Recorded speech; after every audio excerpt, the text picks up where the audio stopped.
எல்லோருக்கும் வணக்கம். மற்றொரு வீடியோவில் சந்திப்பதில் மிக்க மகிழ்ச்சி. இது கொஞ்சம் வித்தியாசமான வீடியோவாக தான் இருக்கும். என்னென்னு சொன்னால், கனடாவில் நடக்கிற சில சம்பவங்கள் பற்றி தான் பேச போகிறேன். சரி, இந்த வீடியோக்கு நீங்கள் புதுசாக இணைந்திருப்பவர்கள் வேண்டாம், மறக்காமல் சப்ஸ்கிரைப் பண்ணி போட்டு வீடியோ பாருங்கள். வாங்க வீடியோக்கு போகலாம்.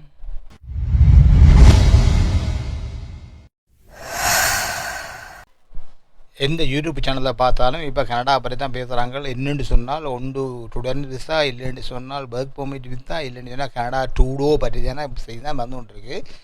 சரி, இப்போ கனடாவில் வந்து அநேகமான இப்போ விசா பிரச்சனைலாம் கொஞ்சம் குறைஞ்சு கொண்டு வேணும்னா புதுசாக கொடுக்குற மாதிரி சான்ஸை வராது நினைக்கிறேன். என்ன சொன்னால் இப்போ கொஞ்சம் நெருக்கடிகள் வந்து கொண்டு இருக்குது. இது இப்போ என்ன பேச போகணும்னு சொன்னால், இப்போ கனடா அந்த டூரிஸ்ட் விசாவில் வந்தாக்களும் சரி, இல்லைன்னா ஸ்டூடெண்ட் விசாவில் வந்தால் படிக்கிறாக்களுக்கும் சரி படுகிற கஷ்டங்களை பற்றி தான் பேச போகிறோம். பொதுவாக வந்து இங்கே ஸ்டூடெண்ட் விசாவில் வந்தாக்கள் வந்து ஒரு சில பேர் வந்து வேலை செய்து கொண்டு படிக்கணும், சில பேர் வந்து உண்மையில் வந்து ஒரு சில உதவியுடன் படித்து கொண்டிருக்காங்க. என்னென்னு சொன்னால் வேலை வாய்ப்பு இல்லாமல் சில பேருக்கு வேலை கிடைச்சிருக்கு, வேலை செய்கிறாங்க, சில பேர் பார்ட் டைம் வேலை கொண்டு படித்து கொண்டு இருக்கிறாங்க.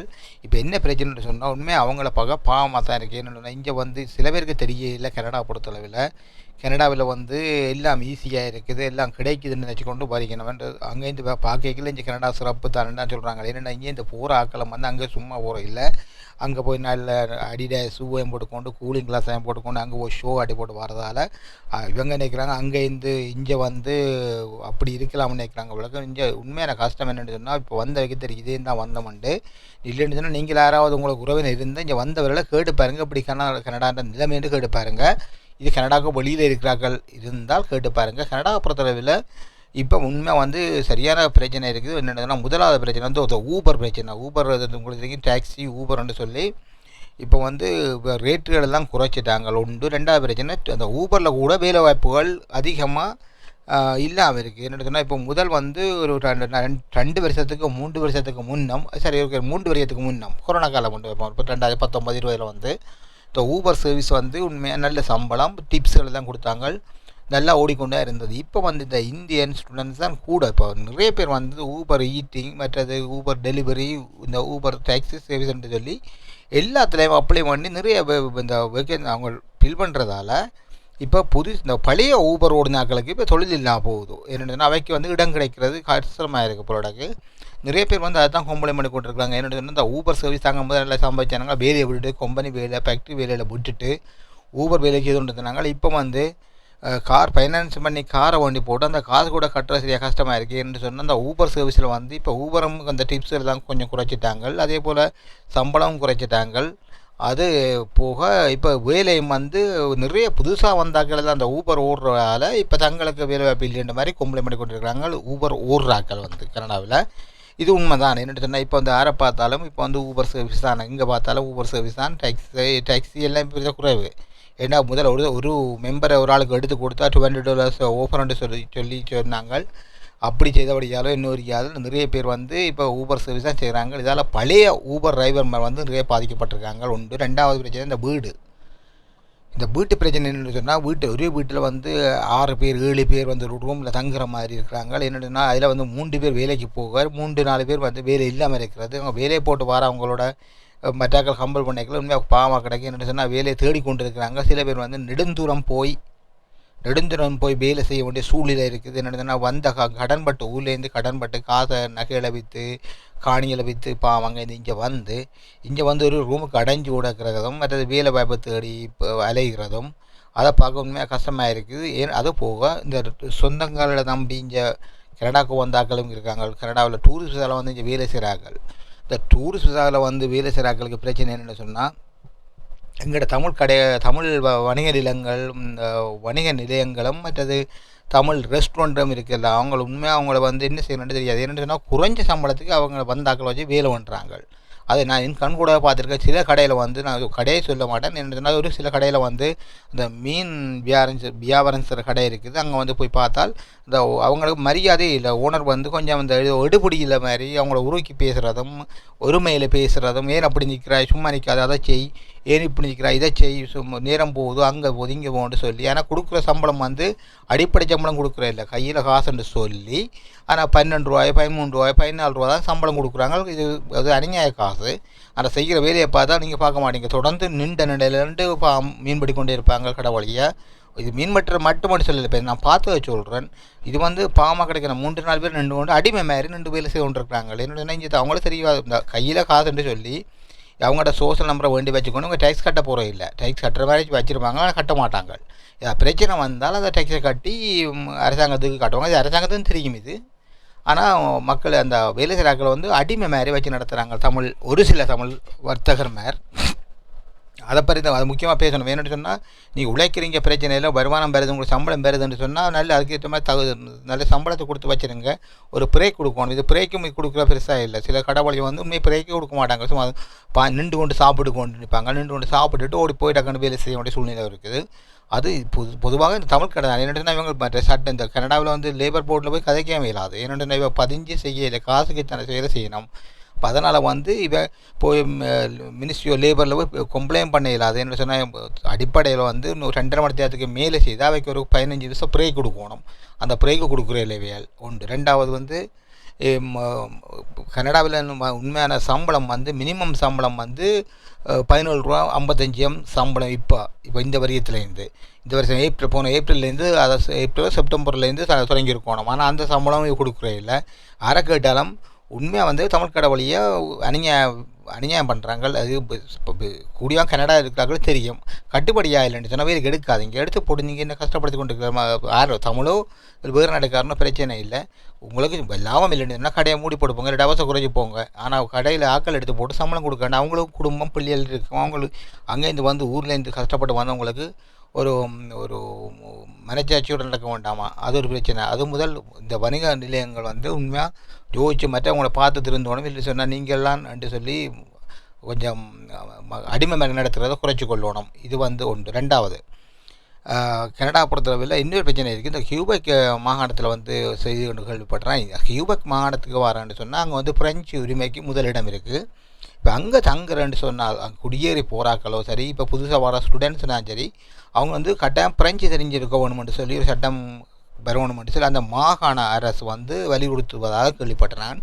ஏன்னு சொன்னால் அங்கே வந்து இப்போ பிரெஞ்சு அநேகமாக உங்களுக்கு தெரியும். இங்கே நாங்கள் டொரண்டோவிலேருந்து ஃப்ரெஞ்சுக்கு இப்போ கியூபெக்கு மொன்ட்ரியலுக்கோ போனால் இங்கிலீஷில் கதைக்க மாட்டாங்க, கூடியவன் ஃப்ரெஞ்சு தான் கதைப்பாங்க. நாங்கள் இங்கிலீஷ் ப்ளீஸ் என்று கேட்டால் கூட அவங்க சொல்லுவாங்க English I don't know English என்று சொல்லி போட்டு ஃப்ரெஞ்சு தான் திணிப்பாங்க.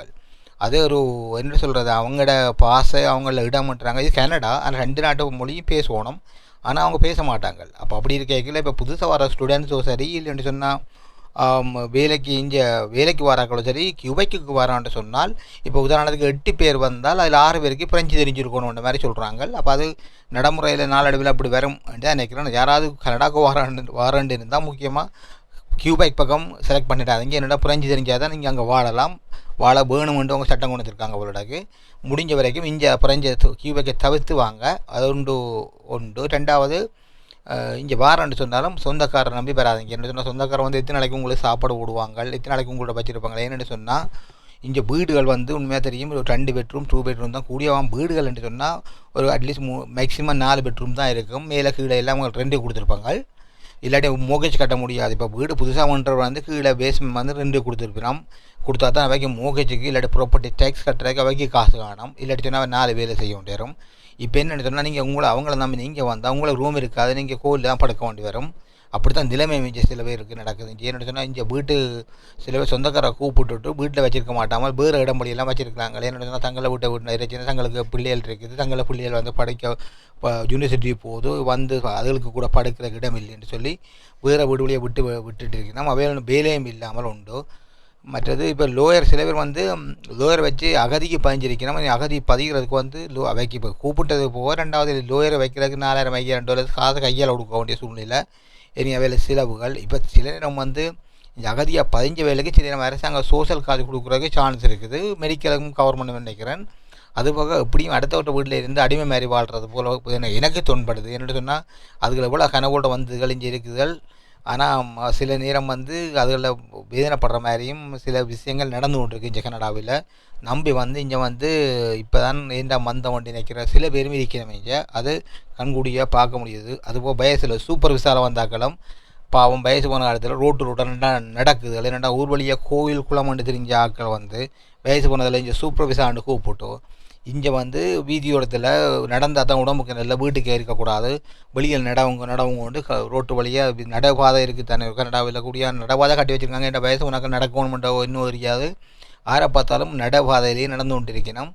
ஊரில் கோயில் குளம் ஆலமரம் கொண்டு இருந்த ஆக்களுக்கு இங்கே கொண்டு வந்து அதுகளை